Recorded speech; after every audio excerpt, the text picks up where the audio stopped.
Hello, kindergarten. We're going to continue with our worksheets. We're going to continue talking about fall. We were talking about our seasons, and we already covered summer. Remember when we talked about summer the other week?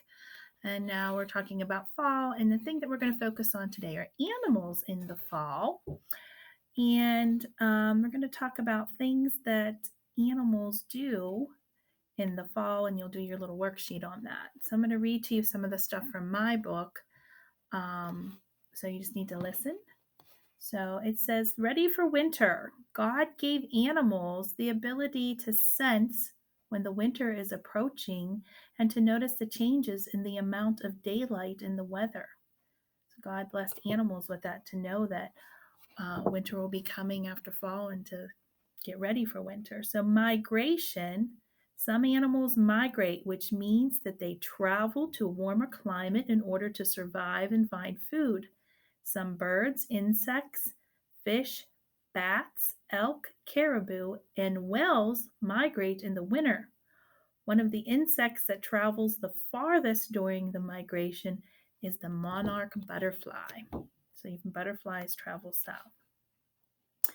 Then we have, there's a lot of birds mostly birds, you'll see traveling that go south where it's warmer for the winter. Then we have adaptation. Adaptation, and God designed some animals to stay where they normally live and to adapt to the cold weather by growing thicker fur in the fall.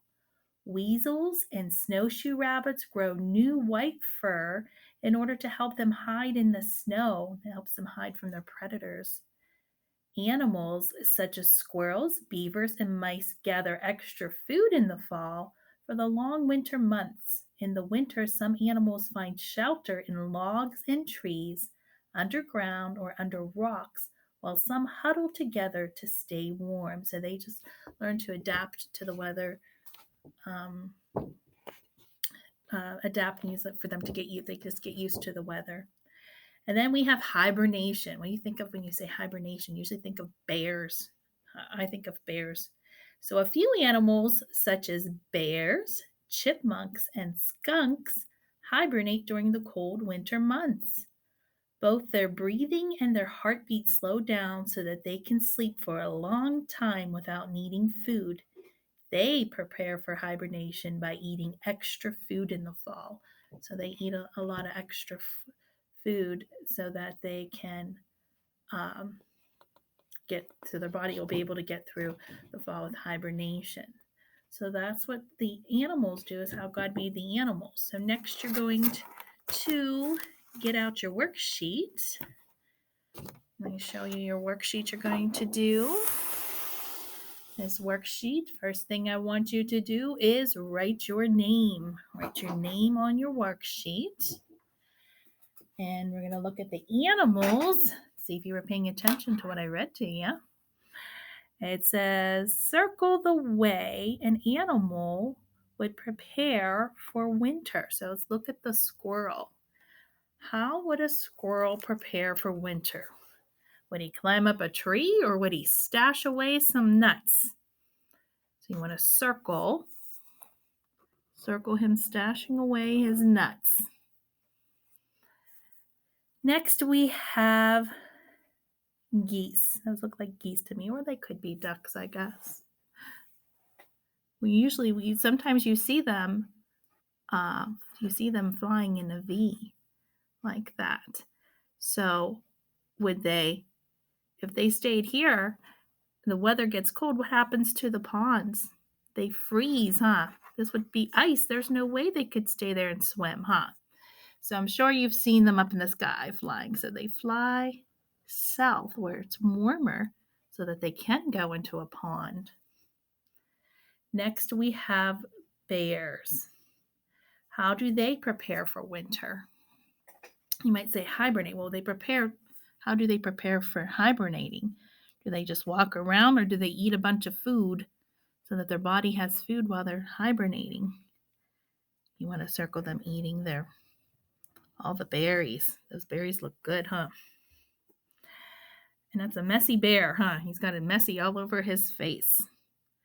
And then last, the butterfly.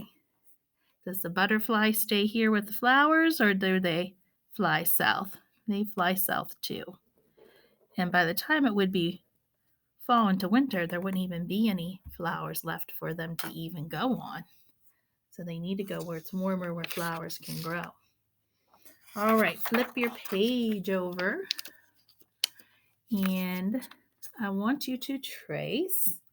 It just says on there, a gray day. So you're going to trace a gray day.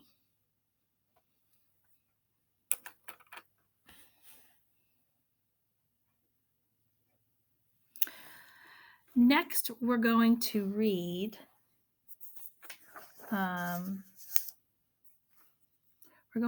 these sentences, and you're going to draw a line to match the picture. You're looking at your picture. Remember, I always tell you about picture clues. Look at your picture clues. So you should finish. I'll give you a couple more seconds to finish writing a gray day. We'll be talking a little more about our long A. Gray and day both have long A's. We're going to talk a little more about that. So let's read these sentences here together. The cat is gray. But let's read the second one though too. They pay the man. So which sentence matches our picture? The cat is gray. So draw a line. Look at that poor little kid trying to hold up that cake in that picture. Let's read this one. The cake is on the tray. Let's read the next one. They, it's one of our new words, play in the hay. Which one matches? The cake is on the tray. Draw a line to that. Now let's look down at our little lily pads. Let's say our words together. You can make them hop with your pencil. They, to, Bible, Father, splash. Okay, we can move on to our next phonics page. This is where we're going to talk a little more about A-Y. I want you to write your name on your paper.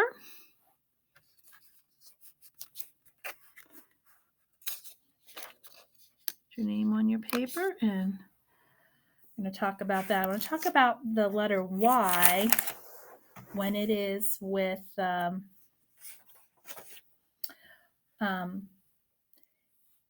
when it's with the letter A. It says, Y was very excited today. He was going to play ball with the vowel team.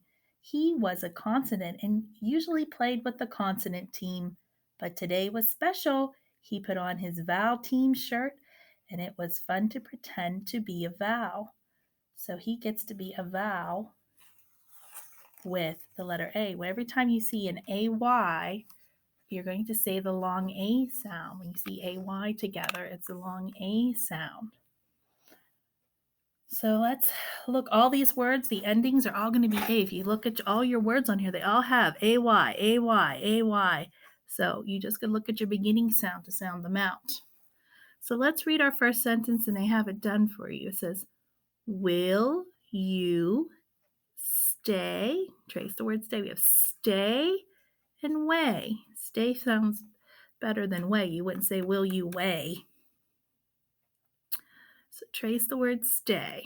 Now we got two words here. You just trace the word stay. Now we have it here again. S-T-A-Y. Stay and, look at your two choices. P-L, play, or day. What would sound better? Stay and play. So you're going to write the word play on there. You can circle the words so you know which word you're writing. I'm just going to circle them. It's a little bit hard for me to try to write around the board here. Okay. Next we have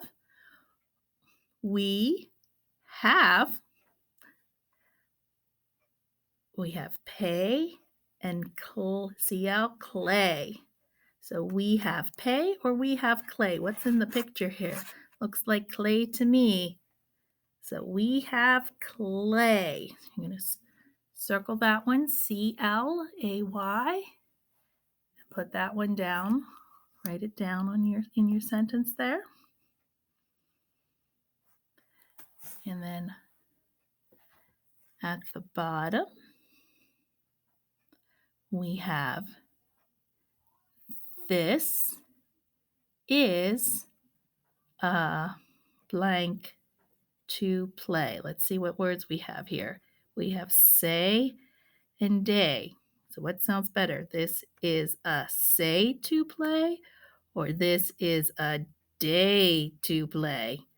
I think day sounds better. So D-A-Y. Circle it and write it there. D-A-Y. And we're going to read our words together in the box. Everybody should have everything written by now, I hope. All right, we're going to say our words together and they all have a long A sound. Bay, day, may, say, way. And I will read to you.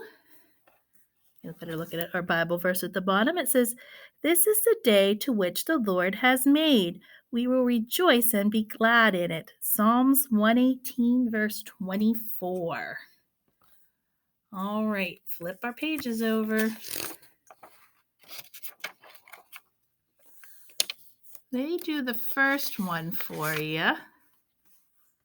The paper doesn't want to go up there. We have, remember, A-Y, long A sound, A. So it's to circle the correct word. The first one we have say or day, and they did circle day. So I'm going to give you a minute to do. You should be able to do these by yourself, and then I'll go over them with you. So look at the first picture, what's on the table there. This one might be a little tricky for you. But see if you can do those by yourself. I'll give you a little bit more time, and then I'll go over them.